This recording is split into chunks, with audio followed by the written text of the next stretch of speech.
Hello everyone, आज हम class 12th का चैप्टर 3 मैट्रिसेस की फर्स्ट एक्सरसाइज 3.1 करेंगे फ्रॉम एनसीईआरटी। इस एक्सरसाइज का इंट्रोडक्शन पिछली वीडियो में करा दिया है। उस वीडियो का लिंक आपको डिस्क्रिप्शन और ऊपर आई बटन में मिल जाएगा। तो चलिए अब एक्सरसाइज स्टार्ट करते हैं। फर्स्ट क्वेश्चन देखिए, यहाँ पर हमें दिया गया इन अ मैट्रिक्स ए दी गई है। तो इसमें हमें क्या बताना है? फर्स्ट पार्ट है इसका द ऑर्डर ऑफ मैट्रिक्स, तो इस मैट्रिक्स का हमें ऑर्डर बताना है। सेकंड पार्ट में हमें बताना है इसमें कितने एलिमेंट्स हैं, और थर्ड पार्ट में हमें इन सब की वैल्यू बतानी है। तो फर्स्ट पार्ट देखिए, सबसे पहले ऑर्डर ऑफ मैट्रिक्स। मैट्रिक्स का ऑर्डर क्या होता है? हमने पढ़ा था पिछली वीडियो में कि मैट्रिक्स का ऑर्डर क्या होता है, number of rose into number of columns.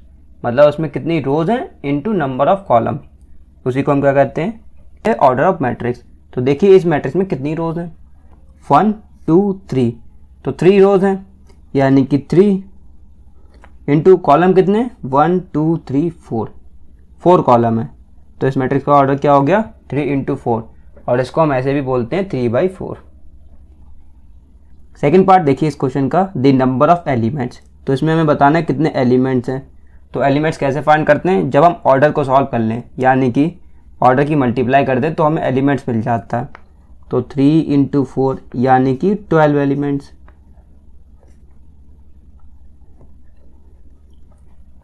तो इस मैट्रिक्स में 12 एलिमेंट्स हैं। थर्ड पार्ट देखिए इस क्वेश्चन का, यहाँ पे हमें वैल्यू बतानी है A13 की। A13 मतलब एलिमेंट 1 3 पर, फर्स्ट रो थर्ड कॉलम पर। फर्स्ट रो ये वाली है और थर्ड कॉलम कौन सा है, ये वाला। तो कौन सा एलिमेंट हो गया, 19। A13 हो गया 19। सेकंड हमें बताना A21 यानी कि सेकंड रो फर्स्ट कॉलम। ये सेकंड रो है और ये फर्स्ट कॉलम है, यानी कि एलिमेंट हो गया 35। A33 यानी कि third row third column. Third row ये वाली है और थर्ड कॉलम ये वाला है, तो एलिमेंट कौन सा हो गया, -5। इसी तरीके से A24 यानी कि second row fourth column, second row fourth column, तो 12 हो गया एलिमेंट। नाउ A23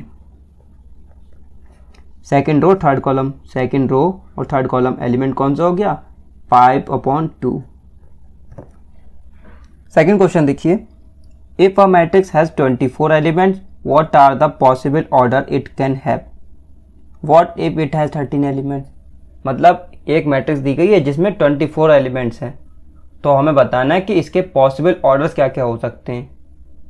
और इसी क्वेश्चन के दूसरे पार्ट में हमें दिया गया है कि 24 की जगह अगर 13 एलिमेंट्स हो जाएं तो उसके पॉसिबल ऑर्डर्स क्या क्या होंगे।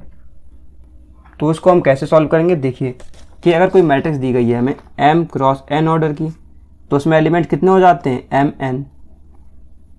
तो mn बराबर हमें दे रखा है 24 एलिमेंट दिए गए, मतलब mn बराबर कितना दे रखा है, हमें दे रखा है 24। तो हमें ऐसे इसके मल्टीपल्स बताने होंगे जिनको मल्टीप्लाई करने पर हमें 24 मिल जाए। तो वही क्या हो जाएंगे, इसके पॉसिबल ऑर्डर्स हो जाएंगे। तो देखिए, तो 24 एलिमेंट्स के लिए देखिए क्या क्या पॉसिबल ऑर्डर्स हो सकते हैं। देखिए एक रो हो सकती है मैट्रिक्स में और 24 कॉलम हो सकते हैं। दूसरा 2 रो हो सकती हैं और 12 कॉलम्स। इसी तरीके से 3 रोज हो सकती हैं एंड 8 कॉलम्स हो सकते हैं, और 4 रोज हो सकती है एंड 6 कॉलम्स हो सकते हैं। ना इनका उल्टा भी हो सकता है, 6 रोज भी हो सकती हैं और 4 कॉलम भी हो सकते हैं। इसी तरीके से 8 रोज हो सकती हैं और 3 कॉलम्स भी हो सकते हैं। 12 रोज हो सकती हैं एंड 2 कॉलम्स हो सकते हैं। 24 रोज हो सकती हैं और 1 कॉलम हो सकता है। तो ये 8 पॉसिबल ऑर्डर्स होंगे उस मैट्रिक्स के जिसमें 24 एलिमेंट्स हों। ना अगर यहीं पर एलिमेंट 13 हो जाए, when it has 13 एलिमेंट्स, अगर 13 एलिमेंट्स हो जाएं तो उसके लिए पॉसिबल ऑर्डर्स क्या क्या होंगे, देखिए। तो 1 इंटू 13 मतलब 1 रो हो सकती हैं और 13 कॉलम हो सकते हैं, एंड 13 रोज हो सकती हैं और 1 कॉलम हो सकते हैं। अगर किसी मैट्रिक्स में 13 एलिमेंट्स हैं तो उसमें 2 ही पॉसिबल ऑर्डर्स हो सकते हैं, 1/13 और 13/1। क्वेश्चन नंबर 4 देखिए, कंस्ट्रक्ट अ 2x2 मैट्रिक्स, यानी कि 2x2 ऑर्डर की मैट्रिक्स हमें कंस्ट्रक्ट करनी है। A equals to Aij whose element are given by, जिसके एलिमेंट्स इस फॉर्म में हमें दिए गए, Aij equals to i plus j का होल स्क्वायर अपॉन 2। ये फर्स्ट पार्ट है फोर्थ क्वेश्चन का।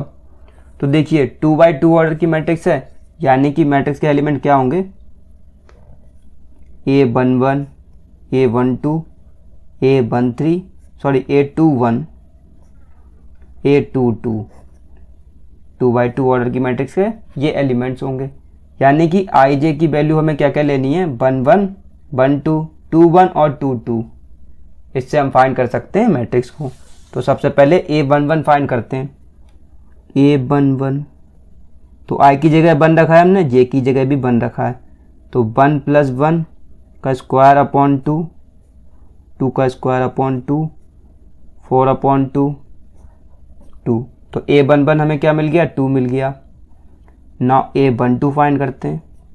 तो ये हो गया 1 + 2 का होल स्क्वायर अपॉन 2, तो 2 + 1 3 का स्क्वायर अपॉन 2, ये हो गया 9 अपॉन 2। नाउ A21 फाइंड करते हैं।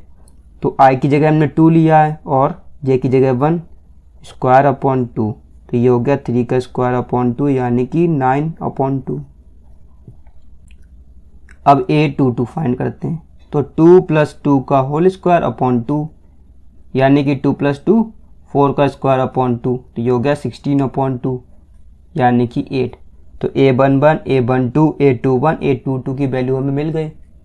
देन मैट्रिक्स क्या हो गई हमारे पास, A बराबर क्या हो गई मैट्रिक्स, A11 की वैल्यू है हमारे पास 2, A12 की है 9/2, और A21 की वैल्यू हमने फाइंड करी है 9/2 और A22 की फाइंड करी है 8। तो 9/2 और 8, तो ये मैट्रिक्स हो जाएगी जब एलिमेंट्स हमें किस फॉर्म में दिए गए हों, Aij equals to i plus j का स्क्वायर अपॉन 2 की फॉर्म में।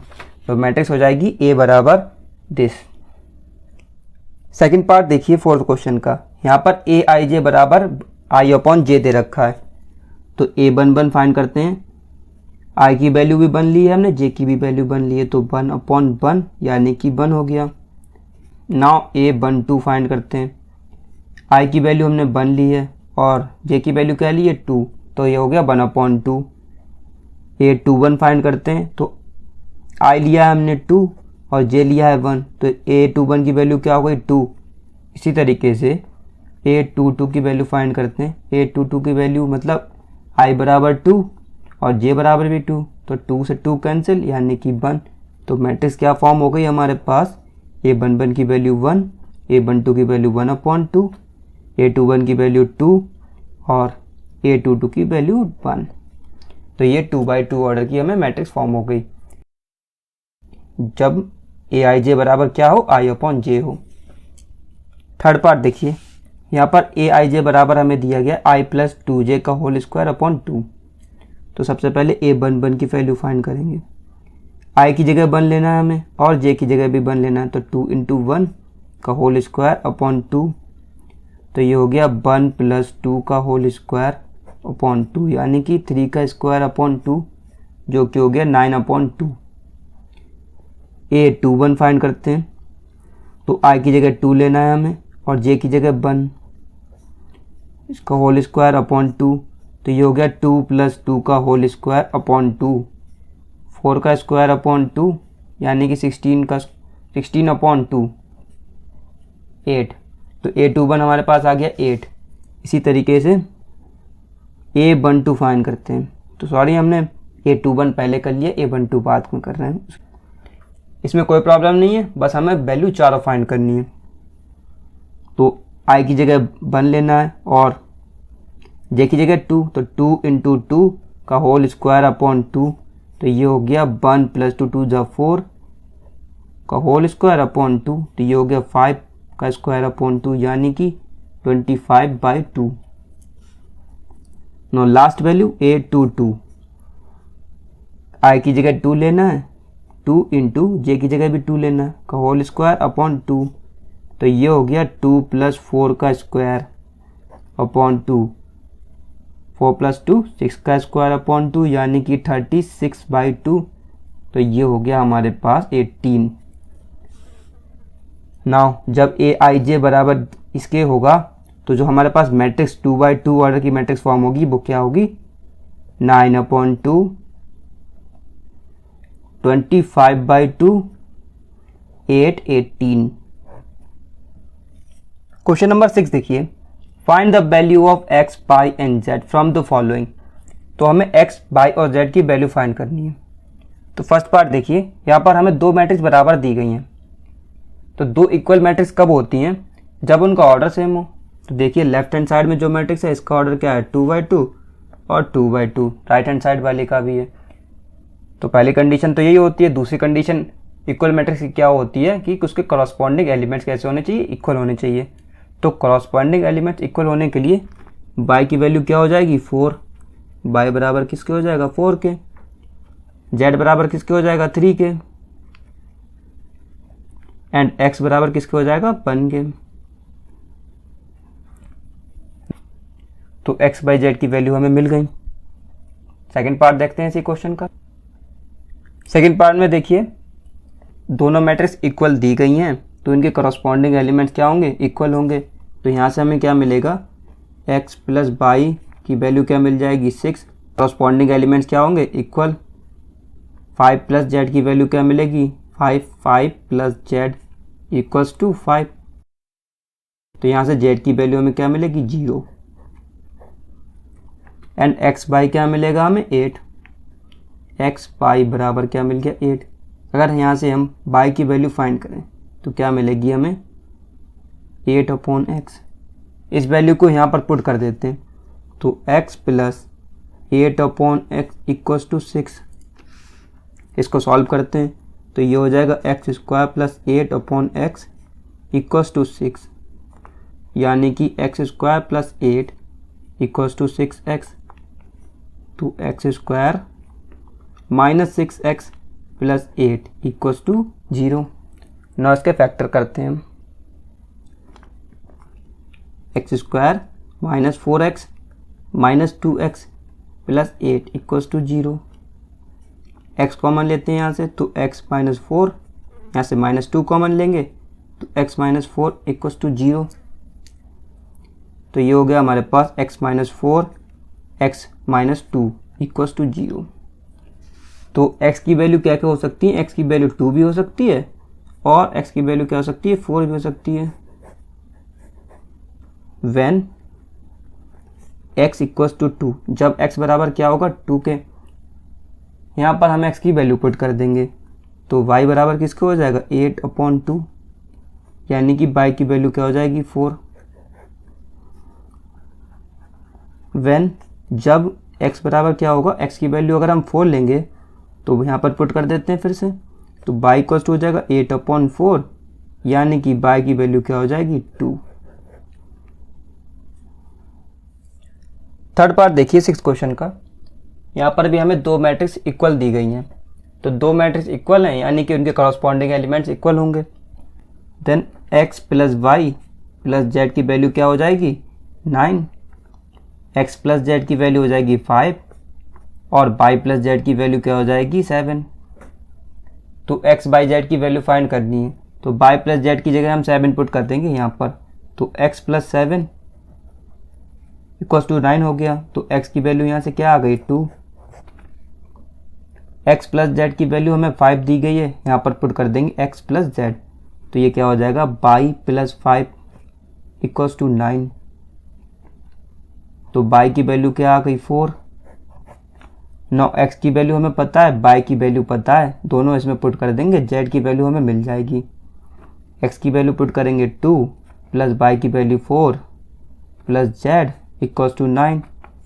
4 + 2 6 + z = 9। तो z की वैल्यू हमें क्या मिल गई, 3।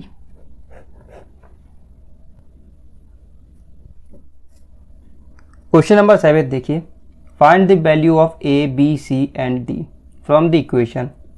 तो दो मैट्रिक्स हमें इक्वल दी गई हैं, इसमें से हमें ए बी सी डी की वैल्यू फाइंड करनी है। तो दो मैट्रिक्स इक्वल हैं यानी कि इनके करस्पॉन्डिंग एलिमेंट्स भी इक्वल होंगे। तो यहाँ से हमें क्या मिलेगा, ए माइनस बी की वैल्यू मिल जाएगी हमें -1। 2a प्लस सी की वैल्यू यहाँ से हमें मिलेगी 5। 2a माइनस बी की वैल्यू मिलेगी 0 एंड 3c प्लस डी की वैल्यू हमें मिलेगी 13। तो इन सभी को इक्वेशन लिख लेते हैं 1 2 3 4। नाउ हम क्या करेंगे, सबट्रैक्ट इक्वेशन 1 फ्रॉम इक्वेशन 3। तो इक्वेशन 3 में से इक्वेशन 1 हम सबट्रैक्ट कर देंगे। तो 2a minus b equals to 0 subtract करना है हमें इसमें से a minus b equals to -1। तो माइनस करेंगे तो साइन सबके चेंज हो जाएंगे, माइनस ये हो जाएगा प्लस, ये भी प्लस। तो राइट हैंड साइड में आ गया 1, बी भी कैंसिल हो जाएगा क्योंकि यहाँ पर माइनस का है, यहाँ पर प्लस का है। 2a प्लस में और यहाँ पर a माइनस में, तो ये क्या बचेगा हमारे पास a। तो a की वैल्यू हमें क्या मिल गई 1, a की वैल्यू मिल गई 1, यहाँ पर पुट कर देंगे। तो 1 minus b equals to -1, then minus b equals to -1 and -1। तो minus b equals to -2, minus minus cancel, b बराबर क्या हो गया 2 के। देन b की भी वैल्यू मिल गई हमें। नाउ c और d की वैल्यू फाइंड करनी है हमें। तो a की वैल्यू यहाँ पर पुट कर देते हैं, a की वैल्यू 1, तो ये हो जाएगा 2 प्लस c इक्वल्स टू 5। तो c की वैल्यू यहाँ से मिल गई हमें 3। a की वैल्यू भी मिल गई, b की भी मिल गई, c की भी मिल गई। d की वैल्यू के लिए यहाँ पर c की वैल्यू पुट कर देंगे।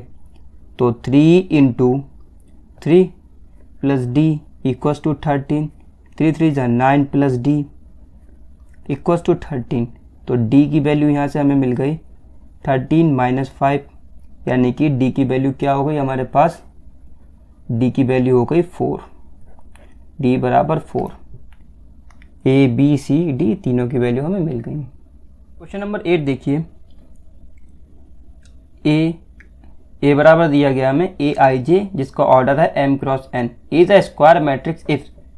तो मैट्रिक्स a जो है वो स्क्वायर मैट्रिक्स कब होगी, कोई भी मैट्रिक्स स्क्वायर मैट्रिक्स तब होती है जब उसके नंबर ऑफ रोज बराबर हो नंबर ऑफ कॉलम के। तो नंबर ऑफ रोज यहाँ पर m दिए गए और नंबर ऑफ कॉलम दिए गए n। तो जब m बराबर n होगा तभी वो मैट्रिक्स कैसी हो सकती है, स्क्वायर मैट्रिक्स हो सकती है। तो इसका ऑप्शन सी सही आंसर होगा। नाउ 9th क्वेश्चन देखिए, which of the given values of x and y makes the following pair matrix equal. तो ये दोनों मैट्रिक्स इक्वल कब होंगी, तो ऐसी कौन सी वैल्यूज होंगी x और y की जिससे ये दोनों मैट्रिक्स कैसी हो जाएं, इक्वल हो जाएं।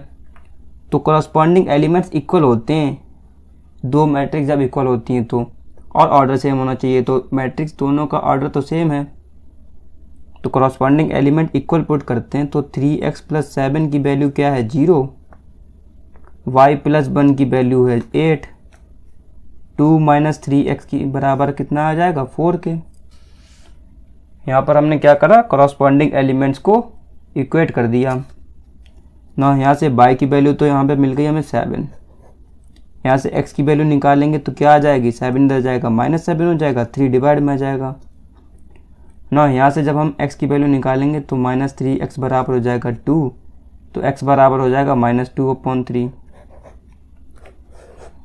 नाउ अब हमें x की दो वैल्यूज़ मिल रही हैं, y की तो एक वैल्यू मिल गई लेकिन x की क्या मिल रही है, हमें दो वैल्यू मिल रही हैं। जब x की दो वैल्यू मिल रही हैं इसका मतलब है ये दोनों मैट्रिक्स क्या होंगी, इक्वल नहीं होगी। इसके लिए इसका करेक्ट आंसर क्या होगा, not possible to find. Question number 10 देखिए, the number of all possible matrices of order 3/3 with each entry 0 और 1 इज। तो ऑर्डर ऑफ मैट्रिक्स क्या दिया गया है, ऑर्डर ऑफ मैट्रिक्स दिया 3/3। तो इस मैट्रिक्स में कितने टोटल नंबर ऑफ एलिमेंट्स होंगे, तो 9 एलिमेंट्स होंगे इस मैट्रिक्स में। तो 0 और 1 दो एंट्रीज दी गई हैं, इसकी मदद से हम कितनी ऐसी 3/3 ऑर्डर की मैट्रिक्स बना सकते हैं ये हमें बताना है। तो इसका जो फॉर्मूला होता है वो होता है 2 की पावर n। n यहाँ पर कितना है 9, तो 2 की पावर 9, 2 की पावर 9 होता है 512। तो 512 पॉसिबल मैट्रिसेस हैं जो 3x3 ऑर्डर की बन सकती हैं, 0 और 1 एंट्रीज।